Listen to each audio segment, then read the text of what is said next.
betapa bejatnya orang ini gitu ya. Sudah memperkosa, sekarang mengancam lagi.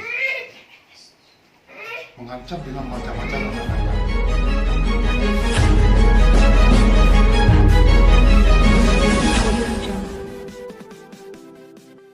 Bupati Solok Epyardi Asda mengunjungi korban dugaan tindak pidana pemerkosaan berinisial HKN yang sedang menjalani perawatan serius di RSUD Arosuka Kabupaten Solok pada hari Minggu, tanggal 7 Januari tahun 2024. Dalam kunjungan tersebut Bupati Epyardi Asda didampingi Kepala Dinas Kesehatan Kabupaten Solok Zul Hendri.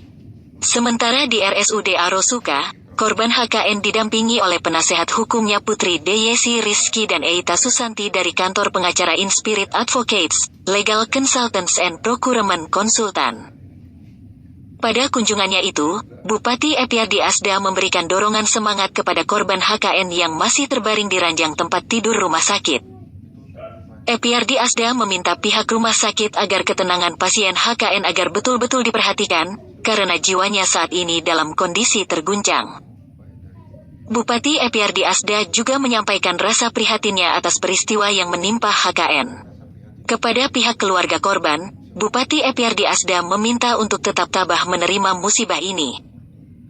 Selain itu, Epyardi Asda menegaskan jika ada pihak-pihak yang melakukan pengancaman dan intimidasi supaya segera melaporkannya kepada pihak kepolisian.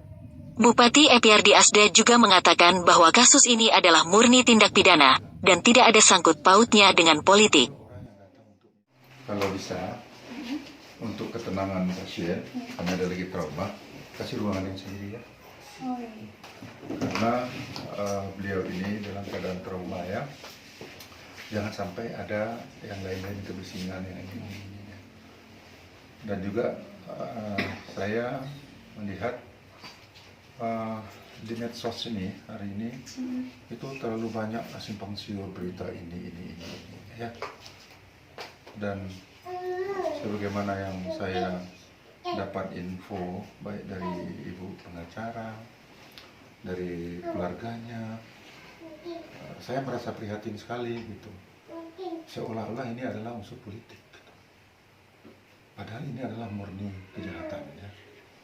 Dan saya betul-betul prihatin.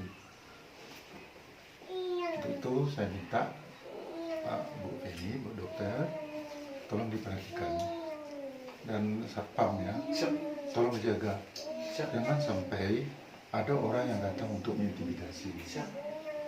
Karena saya melihat di media ya, dilaporkan oleh ibu pengacara, betapa bejatnya orang ini gitu ya.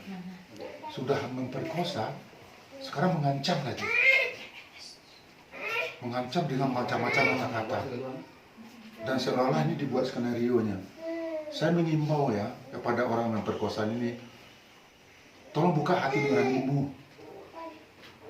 Kalau anakmu, adikmu, kakakmu diperkosa seperti ini, dilakukan oleh orang lain, perasaanmu di mana?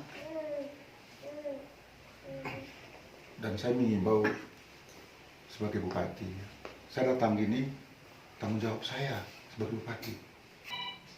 Dan saya amat prihatin sekali ya. Dan betapa teganya orang-orang ini gitu loh. Masa depan orang jadi hancur. Apapun dia dulu kayak gini gitu, sesuai undang-undang tentang perkosaan, memaksa orang melakukan hubungan sama istri tanpa kerelaan dia itu namanya pemerkosaan. Terlepas dia siapapun. Ini dalih macam-macam lagi, ini lagi. Dan saya terus terang sebagai bupati, apapun tanggapan orang, saya akan tetap membela. Karena ini saya anggap adalah warga anak saya. Dalam hal ini saya juga mengimbau kepada masyarakat Kabupaten Solok ya, dan khususnya kawan-kawan di media ya. Siapapun adanya saudara, saya mohon dari lubuk hati yang paling dalam, kasus ini tolong jangan dipolitisir. Saya berharap dalam kasus ini pergunakan hati nuranimu. Bayangkan kalau yang diperkosa ini, diduga diperkosa ini adalah anakmu, adikmu, kakakmu, ponakanmu. Bagaimana perasaan kamu? Ini kasus ini bukan untuk dipolitisi. Dan saya rasa banyak kawan-kawan tokoh-tokoh yang nelpon saya, minta saya melindungi saudara ini. Makanya saya datang hari ini. Dan minta, karena yang tertuduh, yang dilaporkan memperkosa ini, orang tahu karakternya kayak apa, kata orang-orang itu kepada saya. Dia, masyarakat itu minta kepada saya, tolong Pak Bupati turun langsung. Kemarin hari apa itu? Hari Sabtu kemarin. Bukan, saya kan ke Jakarta hari Jumat. Jumat itu saya mau ke Jakarta setelah dapat undangan, dapat penyerahan dari BPK. Jam 10 selesai, saya udah tiket saya jam 12 ke bandara. Jam setengah 11 saya udah sampai di bandara, selesai di BPK. Qadarullah, jam 11 dapat pengumuman bandara ditutup. Dan penerbangan tidak ada. Sehingga saya nggak sempat jadi menghadiri pesta perkawinannya anak Pak Kajati Sumbar. Nah, besok pagi-pagi pesawat juga udah penuh semua. Karena orang yang kemarin itu nggak jadi berangkat, semua pesawat sudah ini.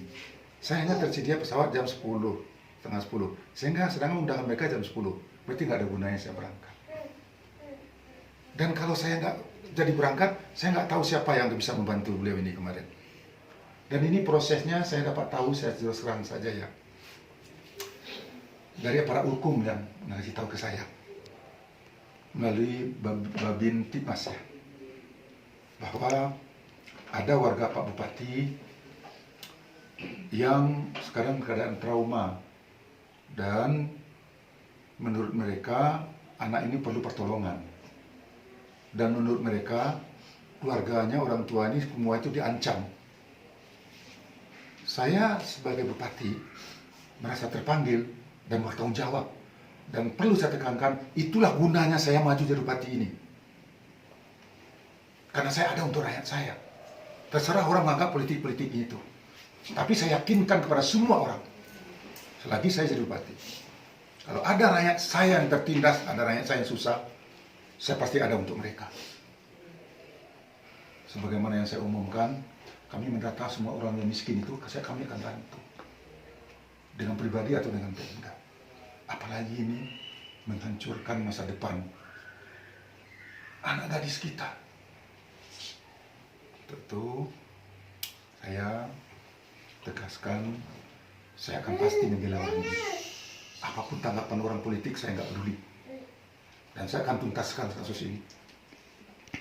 Dan juga ini pelajaran bagi orang-orang yang merasa penguasa di Solo ini, yang merasa dia hebat, dia merasa dia kaya. Jangan pernah punya pemikiran bahwa Anda bisa menggertak semua orang. Kalau saya tahu, saya pasti akan tampil membela rakyat saya. Siapapun yang merasa teraniaya, siapapun yang merasa terancam, lapor pada saya paling depan membantu rakyat saya. Siapapun ada orang di belakang ini, pasti akan saya hadapi. Dan saya berhadapan dengan mereka. Karena tujuan saya mengambil soalnya memang untuk itu, Ibu. Ya. Nah, kepada kawan-kawan media, saya ucapkan terima kasih. Sampaikan informasi yang sebenarnya, tidak ada unsur politik. Sampaikan apa adanya kepada rakyat kita. Dan kepada Ibu Dr. Feni, pada Pak Kadis, ya, Mas Satpam ya, pesan saya, tolong dijaga korban ini, dan Bu Dokter tolong dirawat mereka. Dan Pak M selaku Kepala Dinas, kalau ada apa-apa mengenai biaya, jangan pikirkan. Kalau seandainya Pemda nggak sanggup, saya yang bayar secara pribadi. Dan kepada Dinda, Pak, tolong jaga. Siapapun orang yang datang di sini tanpa jelas, tolak. Kalau mereka tetap mengancam ribut-ribut, lapor polisi. Ya, saya akan kontak Pak Kapolres nanti. Ya. Kalau seandainya mereka banyak juga, saya minta Pak Dandim. Saya sudah koordinasi juga dengan Pak Dandim. Saya sudah kasih dengan Pak Kapolres, mohon perhatian dari beliau. Bahkan saya sudah ngontak juga Pak Kapoldanya, Bu. Pada keluarga ya, anak keluarga.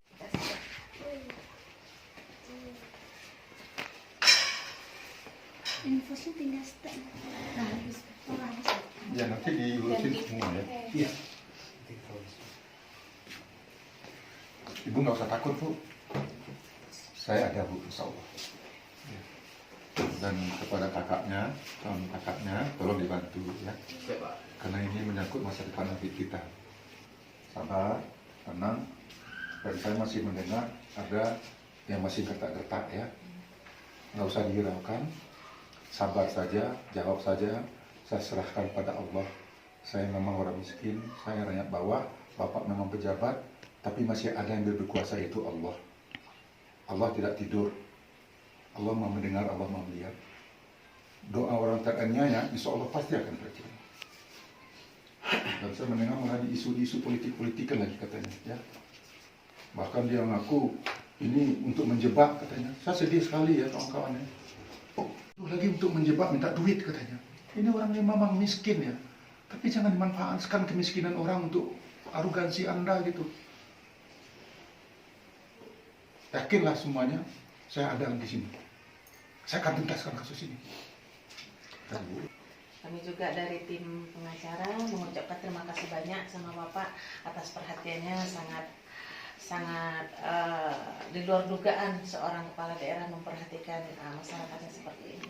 Sampai berkunjung, terima kasih banyak Pak atas supportnya buat kami Pak. Mudah-mudahan semua berjalan lancar. Amin. Kita ikuti proses hukum yang benar. Ya. Jadi kita nggak usah khawatir lah untuk diancam-ancam. Ya. Terima kasih Pak. Ya, terima kasih Bu Desi. Bu Edi, saya datang kunjung karena saya mendengar masalah ini seperti ini dan mereka menyangkutkan dengan politik dan juga mereka dapat ancaman bertubi-tubi.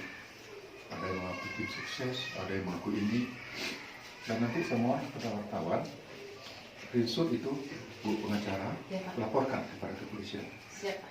Dan saya sedih Bu ya. Udahlah, masa depan orang direnggut, diperkosa, udah viral, kok sekarang mengancam keluarganya. Ya Pak. Bahkan kata bapaknya kemarin, bapak yang terhormat ini Bu, yang diduga pelaku ini akan memenjarakan seluruh keluarganya katanya. Iya Bu ya? Ya. Divideokan sama dia Bu ya? Astagfirullahaladzim. Teganya ya Bu ya? Ya. Mentang-mentang lurah nggak batu. Tapi dia lupa, Ya, PPRD Pak. masih jadi bupati di sini Bu ya. Dan saya sudah buktikan beberapa kali kok.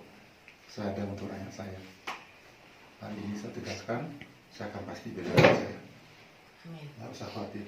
Inna ma'al usri yusra. Wa inna ma'al usri yusra. Di balik kesusahan itu pasti ada kemudahan. Itu janji.